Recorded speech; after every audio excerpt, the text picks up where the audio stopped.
अस्सलाम वालेकुम दोस्तों। आज से 4500 साल पहले इस दुनिया में इंसानों के ज़रिए से एक ऐसा स्ट्रक्चर बनाया गया जो कि आज तक भी मौजूद है।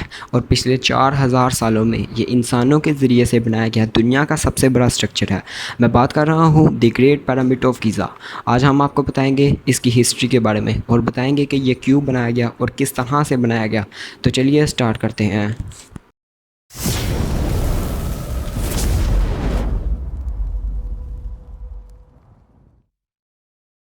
The great pyramid of Giza बताया जाता है कि आज से 4500 साल पहले इसे बनाया गया था। सोच कर देखिए, 4500 साल एक तवील अरसा हो चुका है इन पिरामिड्स को बने हुए, लेकिन आज तक ये अपनी जगह पर कायम है। चाहे जितनी भी बारिश है, जितना भी तूफ़ान है, ये अपनी जगह से नहीं हिलते। सबसे पहले बात कर लेते हैं कि इसे बनाया किसने। बताया जाता है कि एक एंशिएंट इजिप्शियन फ़ारोस खुफू ने इसे बनाया था। लेकिन जब हम the great pyramid of Giza पर नज़र डालते हैं तो हमें पता चलता है कि सिर्फ ये एक लौता पिरामिड नहीं है, बल्कि इसके साथ दो पिरामिड्स और भी मौजूद हैं जो कि इसके साइज़ जितने नहीं बल्कि इससे थोड़े से छोटे हैं। सबसे पहले आता है the great pyramid of Giza, जिसे फ़ारोस खुफू ने बनाया था। इससे छोटा है द ग्रेट पिरामिड ऑफ खाफरे, जिसे खुफू के बेटे ने बनाया था। इससे छोटा है द पिरामिड्स ऑफ मेंटोर, जो कि बताया जाता है कि खाफरे के बेटे ने बनाया था। अब बात कर लेते हैं थोड़ी सी इसकी हिस्ट्री के बारे में। सबसे पहले पिरामिड्स को बनाया था फ़ारोस खुफू ने। जैसा कि आज के ज़माने में हम देखते हैं कि जब भी कोई इस दुनिया से चला जाता है तो लोग उसकी याद में मज़ार बना लेते हैं। ठीक उसी तरह उस ज़माने में भी एंशियन इजिप्शियंस इसे मज़ार के तौर पर अपने लिए बनाते थे। अब आपके जहन में ये सवाल आ रहा होगा कि जब मज़ार ही बनाना है तो छोटा सा मज़ार बना लो, इतना बड़ा मज़ार बनाने की क्या ज़रूरत है।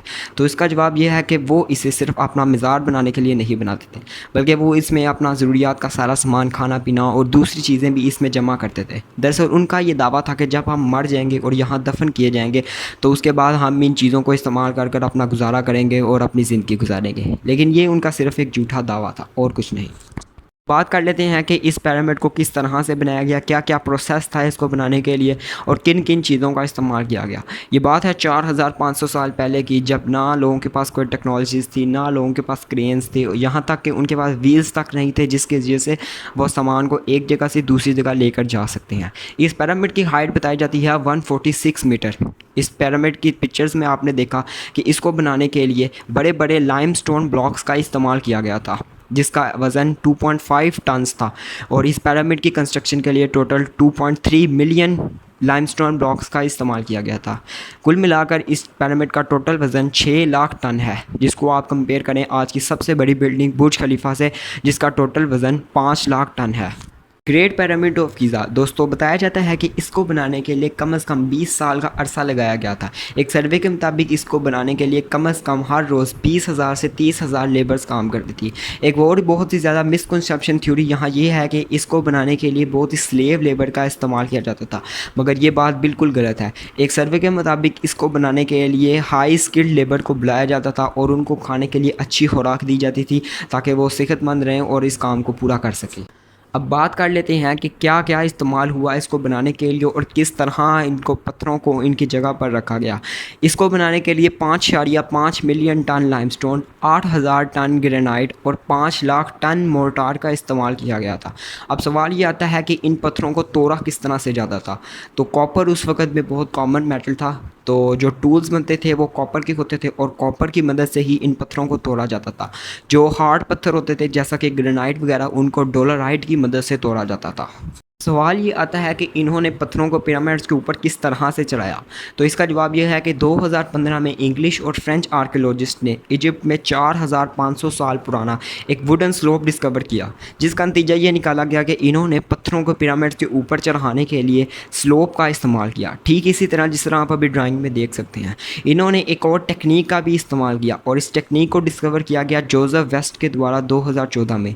इन्होंने इस टेक्निक में कहा कि इन्होंने स्लोप के ऊपर बड़ी बड़ी स्टिक्स को लगा दिया और उन स्टिक्स के अराउंड रस्सी को लपेटकर पत्थरों को खींचने लगे। इस थ्योरी के मुताबिक पिरामिड्स का हर एक लेवल ख़त्म होने के बाद इन्होंने एक नई स्लोप को तैयार किया और स्लोप में ज़्यादा टिल्ट ना आए इसलिए इन्होंने स्लोप को पीछे से शुरू किया ताकि पत्थर जो है वो ईजीली स्लोप के ऊपर चढ़ सके।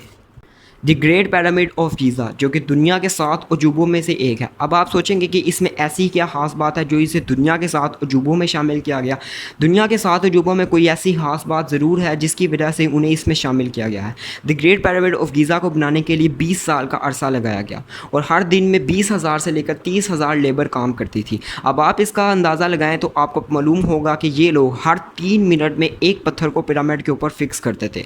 अब आप उसको खुद ही सोच कर देख लें कि 180 सेकंड में इतने भारी भरकम पत्थर को पिरामिड के ऊपर फिक्स करना कोई आम बात नहीं, जिसकी वजह से इसे दुनिया के 7 अजूबों में शामिल किया गया है और इसे एक मिस्ट्री का नाम भी दिया गया है। कंस्ट्रक्शन से हटकर बात करें तो इन पिरामिड्स के बाहर में एक लाइमस्टोन की लेयर भी थी जो कि वक्त के साथ साथ उतर चुकी है, जो कि खाफरे और मेंटोर के पिरामिड से बिल्कुल उतर चुकी है और खूफू के पिरामिड्स के ऊपर में थोड़ी सी मौजूद है। और जब सनलाइट इस लेयर पर पड़ती थी तो ये पिरामिड्स वाइट कलर के शाइन करते थे।